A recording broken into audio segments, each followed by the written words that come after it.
പണ്ട് നടന്ന കഥയാണ്. ഒരു ഗ്രാമത്തിൽ കശിഷ് എന്നു പേരുള്ള പെൺകുട്ടിയുണ്ടായിരുന്നു. അവൾക്ക് ഇപ്പോൾ 24 വയസ്സാണ്. ഗ്രാമത്തിലൊരു പയ്യനുണ്ട്. അവനെ നമ്മളുടെ മകൾക്ക് കല്യാണം ചെയ്തു കൊടുത്തേക്കാം. അതാരാണ്? അമൻ രാജ്. അവൻ നമ്മളുടെ ജമീന്ദാരന്റെ മകനാണ്. അവന് ഭംഗി മാത്രമല്ല, അവന് നല്ല ബുദ്ധിയുമുണ്ട്. അവന് വേണ്ടിയുള്ള വ്യാപാരം നടത്തുന്നുണ്ട്. അവൻ തുണി കളർ കടയും വെച്ചിട്ടുണ്ട്. ഓ, അതോ? അങ്ങനെയാണെങ്കിൽ എനിക്കും സമ്മതമാണ്. കശിഷ് തന്റെ സമ്മതം അറിയിച്ചു. പിന്നെ എന്താണ്, പെട്ടെന്ന് തന്നെ കല്യാണം നടന്നു. വളരെ പെട്ടെന്ന് തന്നെ. അങ്ങനെ അമൻ രാജിന്റെ കൂടെ കശിഷ് തന്റെ ജീവിതം ആരംഭിച്ചു. ഒരു ദിവസം അമൻ രാജ് തന്റെ ഭാര്യയുടെ കൂടെ തന്റെ തുണി കളർ കടയിൽ ഇരിക്കുകയായിരുന്നു. ഇതാണ് എന്റെ കട, ഞാൻ നിനക്കും കാണിക്കണമെന്ന് വിചാരിച്ചു. അതെയോ? എല്ലാ നിറത്തിലുള്ള തുണികളും ഉണ്ടല്ലോ. ഹാ, ഇതാണ് കളർ. ഇത് ജനങ്ങൾ അവരിട്ടിട്ടുണ്ടെങ്കിൽ അവരുടെ ജീവിതത്തിൽ അവർക്ക് സന്തോഷം കിട്ടും. ഞാൻ എന്തിനു വേണ്ടിയാണ് ഈ കട തുറന്നു വെച്ചാൽ, കാരണം ഇപ്പോൾ ഉള്ള വലിയ വലിയ വ്യാപാരികളൊക്കെ അവര് തുണികളൊക്കെ വിൽക്കുന്ന അതിന്റെ കളറും വേഗം പോകുന്നുണ്ട്. പിന്നെ ചില പേര് കൊണ്ട് അത്ര പെട്ടെന്ന് പുതിയ ഡ്രസ്സ് വാങ്ങാൻ പറ്റില്ല. പിന്നെ അതുപോലുള്ള ആൾക്കാർക്ക് അവർക്ക് മനസ്സിൽ ഇഷ്ടപ്പെട്ടിരിക്കുന്ന കളറൊക്കെ അവർക്ക് തുണിയിൽ ചേർക്കാൻ പറ്റുമല്ലോ. അപ്പോൾ ഇതുപയോഗിച്ചാൽ അവരുടെ തുണികൾ പുതിയതായി തോന്നുമോ? പിന്നെ ഏതൊക്കെ നിറങ്ങൾ അവരുടെ ഉടുപ്പിൽ ഇല്ലെങ്കിൽ ഇതുപയോഗിച്ച് അവർക്ക് ആ നിറങ്ങൾ ഉടുപ്പിൽ ചേർക്കാമല്ലേ? ആ, എങ്ങനെ ഉണ്ടായിരുന്നാലും നമുക്ക് വലിയ മാറ്റങ്ങളൊക്കെ കൊണ്ടുവരാൻ പറ്റില്ലല്ലോ. പക്ഷെ ചില ആൾക്കാർക്ക് ചെറിയ സന്തോഷം കൊടുക്കാൻ പറ്റും.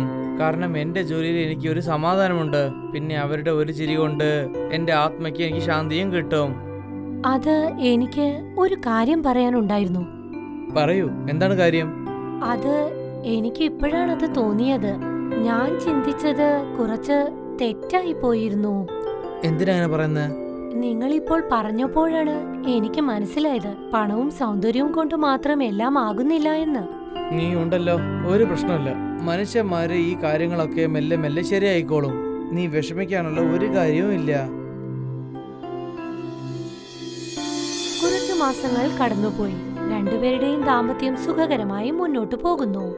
കശിഷ് വിവാഹത്തിന് ശേഷം ഒരു കാര്യം മനസ്സിലാക്കി. വിവാഹം എന്നത് സൗന്ദര്യത്തിൽ മാത്രമല്ലെന്ന്. സൗന്ദര്യം പ്രായം ചെല്ലുന്തോറും നശിച്ചു പോകും. ഏതെങ്കിലും ഒരു മനുഷ്യനെ മനസ്സിലാക്കണമെങ്കിൽ അത് ഇതാണ്. കാരണം ഒരു കാര്യം എല്ലായ്പ്പോഴും ഒരേപോലെ ആകില്ല. അത് ജീവിതത്തിലെ ഒരു നിയമമാണ്. അങ്ങനെ ഒരു കാര്യം ഇന്ന് കശിഷിന്റെ ജീവിതത്തിൽ നടന്നു. ഘൻശ്യാം കശിഷിന്റെ സമീപത്തേക്ക് വന്നു. അല്ല ഘൻശ്യാം, എന്തുപറ്റി? എന്താ നീ ഇങ്ങനെ തിരക്കിട്ട് വന്നത്? അത് പിന്നെ ചേട്ടന് എന്തുപറ്റി ഏട്ടന്? പറയൂ ഘൻശ്യാം, ഏട്ടന് എന്തുപറ്റിയെന്ന്. നിങ്ങൾ എന്റെ കൂടെ ചേട്ടത്തി, ബാക്കിയുള്ള കാര്യം ഞാൻ പിന്നെ പറയാം.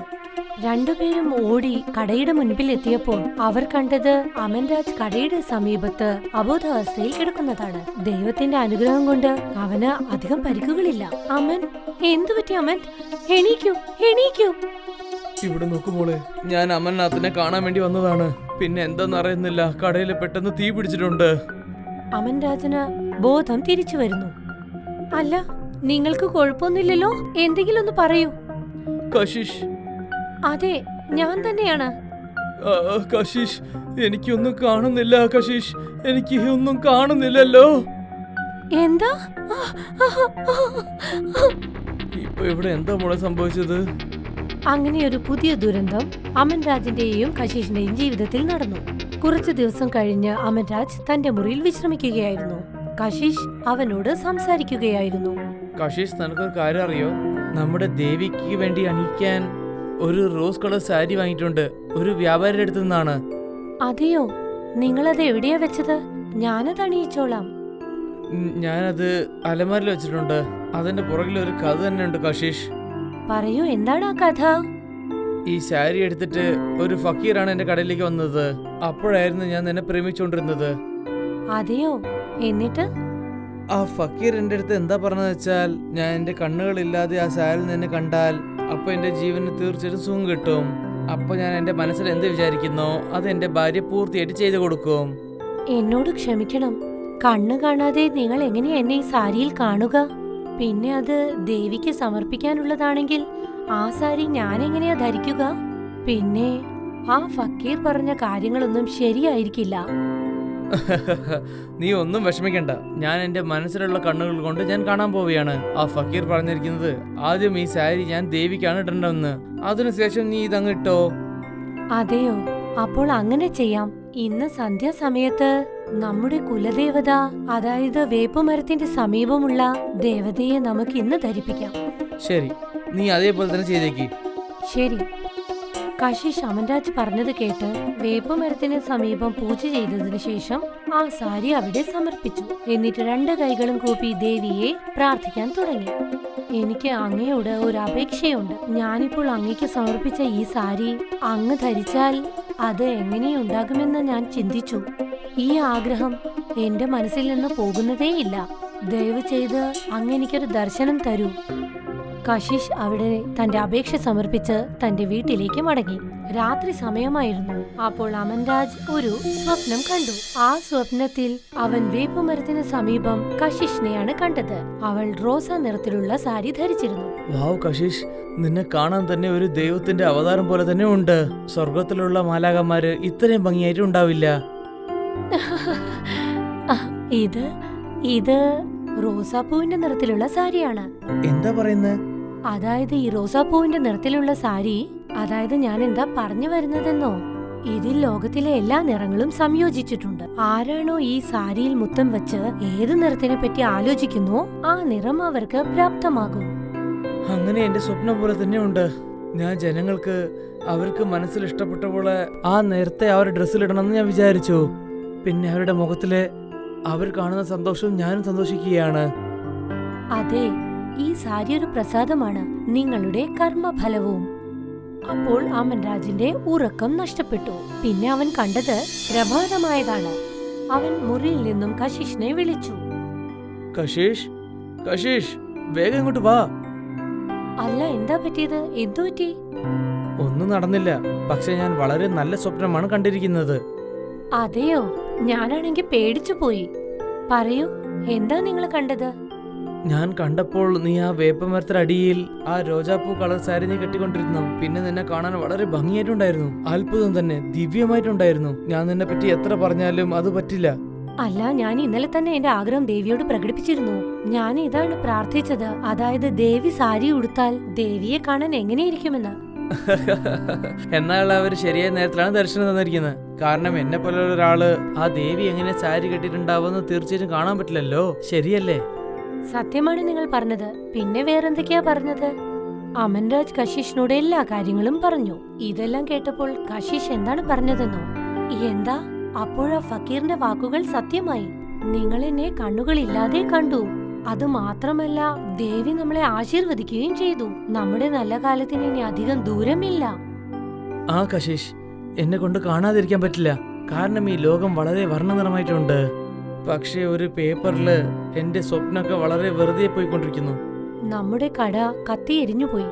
പക്ഷെ നമുക്ക് അവിടെ തന്നെ ഒരു പെട്ടിക്കട തുടങ്ങി ഈ സാരി കൊണ്ട് ജനങ്ങളുടെ തുണികൾക്ക് നിറം കൊടുക്കാം. പിറ്റേ ദിവസം രാവിലെ ആ കത്തിയെരിഞ്ഞ കടയുടെ മുൻപിൽ 2 പേരും ഒരു ഉന്തുവണ്ടി കൊണ്ടുവന്ന് വെച്ചു. ആ ഉന്തുവണ്ടിയിൽ റോസാപ്പൂ നിറമുള്ള സാരി മാത്രമേ ഉണ്ടായിരുന്നു.